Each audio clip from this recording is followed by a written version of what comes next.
I would like to invite my first speaker, who is Professor Amir Ghafoor Khan. Professor Amir Ghafoor Khan is actually leading the Vice Chancellor's delegate. He's a consultant gastroenterologist and a very close friend. He's the medical director at Lady Reading Hospital in Peshawar, and he is APS UK Executive Council member covering Peshawar area, and he's been on our panel for last 5-6 years. He's advisor to the Royal College.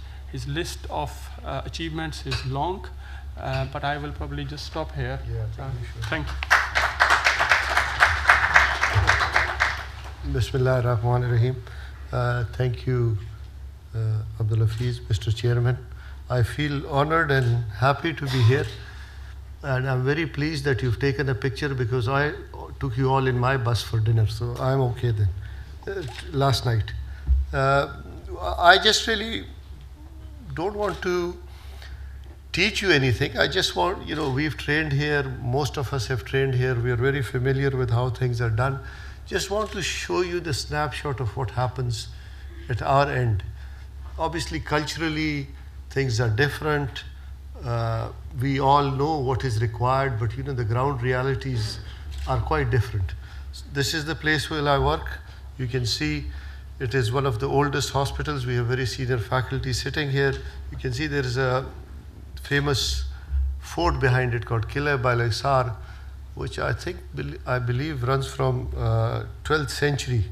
And this hospital, Lady Reading, is named after Lady Reading, in a sense that her husband, Lord Reading, was the only Jewish viceroy they had in subcontinent. And from what I hear is that the lady was out riding and she fell and twisted her ankle in that area. At those days it wasn't that developed, and she was treated in what we call a dispensary. The equivalent here would be a small GP surgery. And then she decided that they should build a hospital here, and she donated. And if you come to Lady Reading, we'll show you here good history. There's a famous Bolton block, which Altaf would know, which is named after Colonel Bolton. So I just want to sort of show you, this is the older version they've given me, but just a snapshot of how many patients we get. The A&E has taken the biggest hit.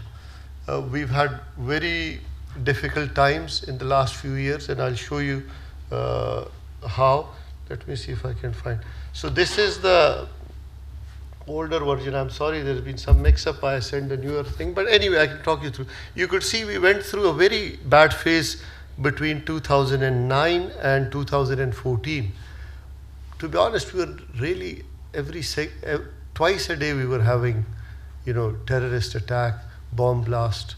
And if you look at 13, 14, that's where, especially 14 was pretty bad.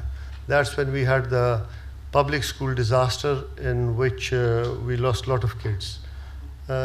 And at one stage, if you look at it, 48, that's making it twice a month. So the problem is, you see, when these things happen, there was no planning that Pakistan will go through a phase in which we'll have so many bomb attacks. The rotas are such. The hospital where I work is nearly 2,000 bedded with 38 specialties. So it's a tertiary care hospital. But unfortunately, it also acts as a primary care. Altaf would know, it's called Jarnali Hospital. I think Dawood Saab will correct me, because it is on the Grand Trunk Road, which was called the Journal Road. So everybody, so even if there is an accident in any part of Peshawar or anywhere, everybody wants to come to Jarnali Hospital. Mr. Dawood has worked there, all of us have worked there.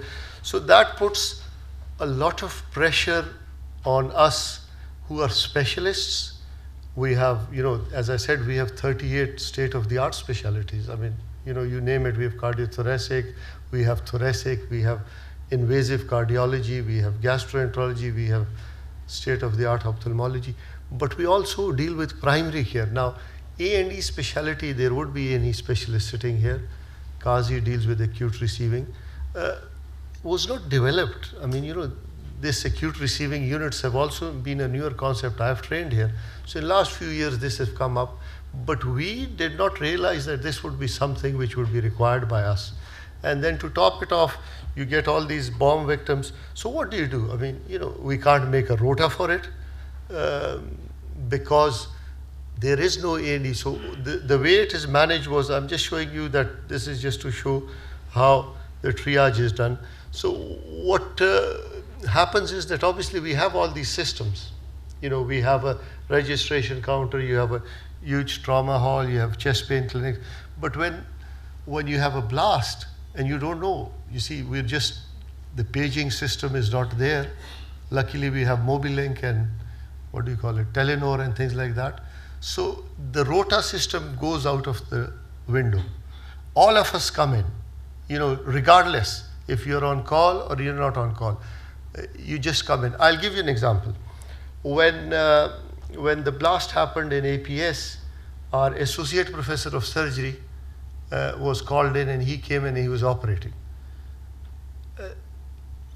His own child and his own wife was teaching in that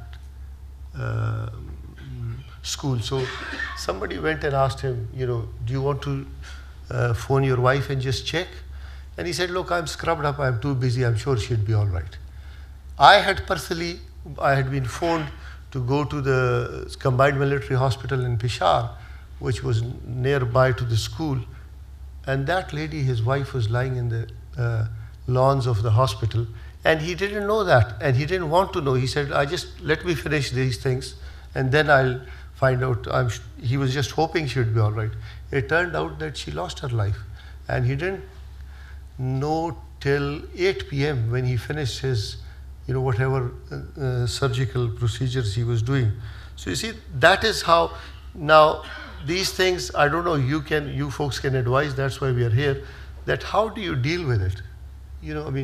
We can't make rotas for them. He was not rostered to come in, but there were so many casualties that, the rostered team was in, it was operating. There was a second team which was operating, but we had so many kids, we had so many acute emergencies, and, and in a resource constrained environment, you can't have 20 cardiothoracic thinking, if a bomb blast happens, we'll have 20 on standby. What will they do the next 360 days of the year? So that is how we manage. And I don't think so we've managed badly, to be honest. I don't think so we've had any excessive mortalities. I'll show you, we've had difficulties, and I'm sorry, but I think they've put my older version. There is a newer version in which I wanted to show you that it causes us problems, there's no doubt. And the problems I'll just point out. Let me go through. Obviously, we use this. Those of you who deal with A&E and acute receiving, you know better than me. I am a mere gastroenterologist and hepatologist. But that's the RESOI score. And then, obviously, there is a trauma score and they prioritize it according to the protocol. So these are all international protocols that are followed. This is the present status. We've upgraded our A&E and we have a larger A&E, but the difficulty is that when something happens, there is huge influx. Now, the influx is not this. I'll tell you, I hope there's nobody from BBC. You see, BBC came in, and I won't name the reporter because she's very famous. You see her almost.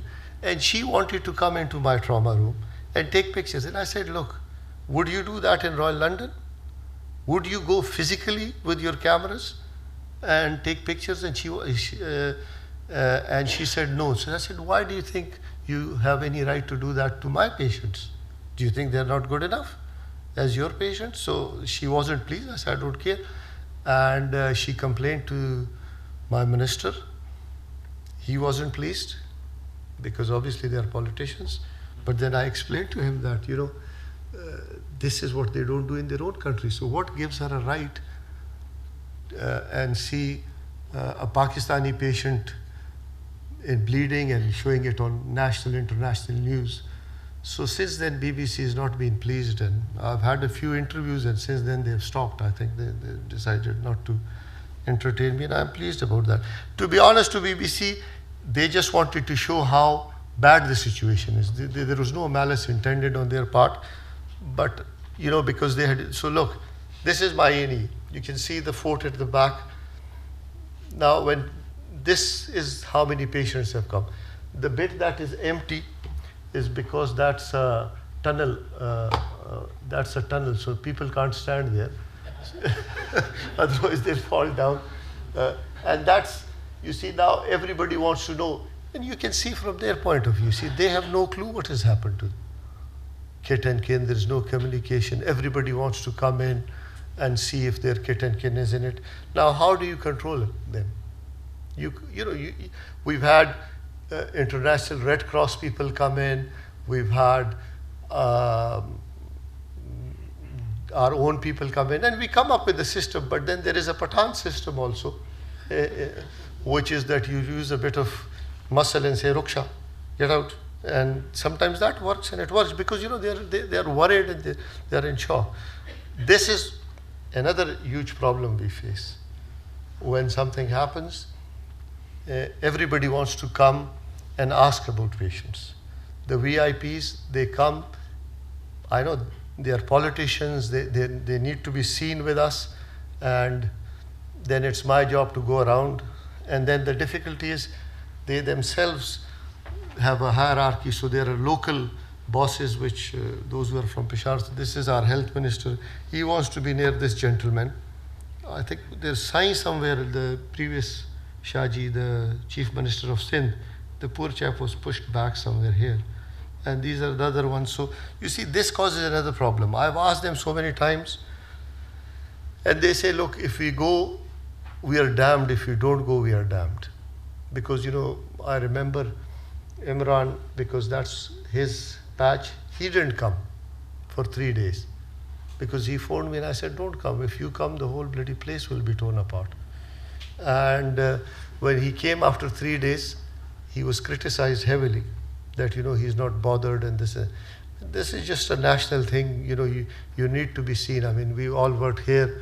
There's a visiting time. You come at a visiting time. Even your own mother, you bring them a bunch of flowers and a chocolate and just go back. But you can't bring chocolate in Peshawar. They'll beat you up if you do that. Okay. So obviously we've made progress. We have established, in fact, we've had a boy from here who's joined us, pure A&E consultants. We'll be more than happy if you people want to volunteer and help. And apps have arranged for people to come. We have academic discourse. The College of Physicians of Pakistan is in the middle of accrediting it and developing the specialty. And hopefully we'll take some suggestions from you in person, or you can contact me through apps if you want. And we hope that they have died down. I'm very pleased to report that in 2017 we've only had 3 incidences, and they are also minor. So God has been kind, and we hope that the trend would continue. Thank you very much. Thank you very much for a very interesting talk. A lot of people said only Gore finish in time. So here we go. Finished. Kala Gore, Pathan dekhe, I'm more whiter than. So obviously that's a brilliant insight into how you deal with a very complex situation. We have maybe time for one question. If somebody wants to. Ji, sir. Ishtiyaq Rizvi, and I'm a consultant in emergency medicine for a long time. तो किधर है sir? आप आए ना हमारे इलाके में, आए ना इधर, क्या कर? बिल्कुल हाजिर होंगे जनाब. और आपने अपने प्रेजेंटेशन में the question that you have asked is कि किस तरह से कोप करते हैं यहाँ पे. We have specific courses which is one of them is called the HMIMS. Yeah. This is for dealing with the major trauma and major incidences, as we call that. Okay. This is a 2 to 3 day course, and it's a very hands-on.